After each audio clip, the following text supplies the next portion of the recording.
Don't forget, you can reach the latest episode of Potomac Watch anytime. Just ask your smart speaker, play the Opinion Potomac Watch podcast.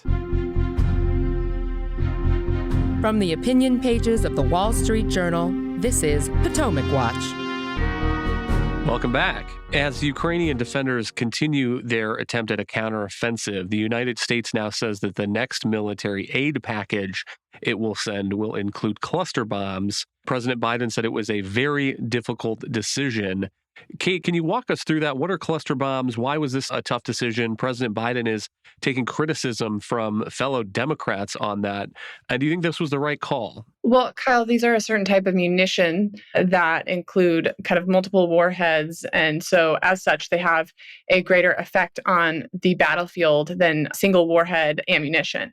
One more reason we're providing them is because our stocks of artillery are somewhat cramped. We've donated 2 million rounds of 155 millimeter artillery. But the criticism, of course, is that these cluster munitions can be dangerous to civilians because of unexploded ordnance that is sometimes left long after the war ends. I would make a couple firm points on that, Kyle. Russia is already using cluster munitions. Those bombs have a dud rate of about 40%. The munitions we're talking about is a much lower dud rate at closer to 2%. I also think this has led to what I would call an outbreak of false moral equivalence, where a lot of the progressive criticism, and even some on the right, is that we are ceding the moral high ground by stooping to Russia's level. I think that is a false equivalence. The Russians are launching cruise missiles at apartment buildings and have bombed maternity hospitals. What the U.S. is doing here is taking a calculated risk to provide these munitions that will help Ukraine in the offensive, that will relieve some pressure on our other ammunition stocks, and hopefully help them break through these really entrenched front lines.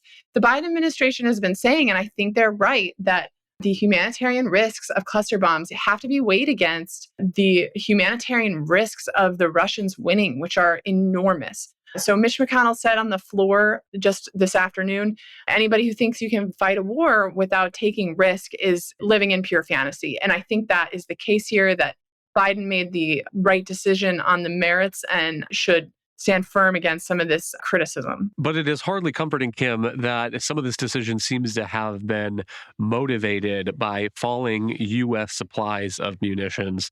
And also on CNN, Mr. Biden said the Ukrainians are running out of ammunition. This is a war related to munitions, and they're running out of that ammunition, and we're low on it.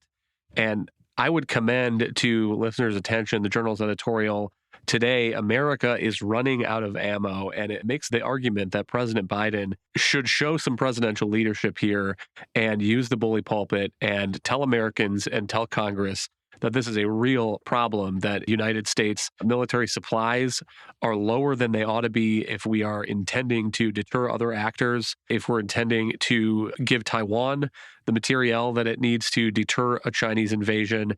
And Kim, I think that point is right on the money. Yeah, it's a huge problem, and it's a disgrace as well, too. I mean, we should not be in this situation. And there's a number of reasons for it. I mean, some of it is because we have been giving a lot of ammunition to the Ukrainians in their worthy fight.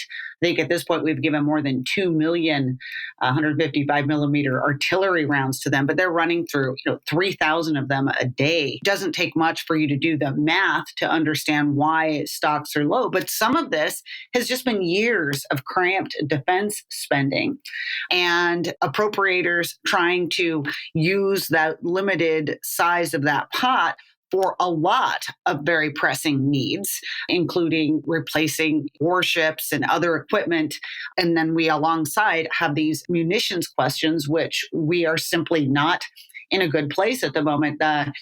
Our editorial notes that there was a war game run in Congress recently over a hypothetical fight over Taiwan. And in these scenarios, we ran out of long-range anti-ship weapons in 3 days. That's not a very good thing. And it sends a terrible message to China and our adversaries, especially when the president blurts this thing out. So The better thing would be for the president to make a national initiative out of this and to tell the country that we are going to double down and make the argument for why that spending needs to go there immediately. I think the problem is as always, this administration just wants to spend money on butter, on domestic priorities, and forget the guns. And we're seeing the consequences of that. And I think if you made the case to the American people about choices, the American people would respond favorably. But you need a president who's at least willing to articulate that choice. And I haven't seen Biden do that yet. Thank you, Kate. Thank you, Kim. Thank you all for listening. You can email us at pwpodcast@wsj.com. If you like the show, please hit that subscribe button, and we'll be back tomorrow with another edition of Potomac Watch.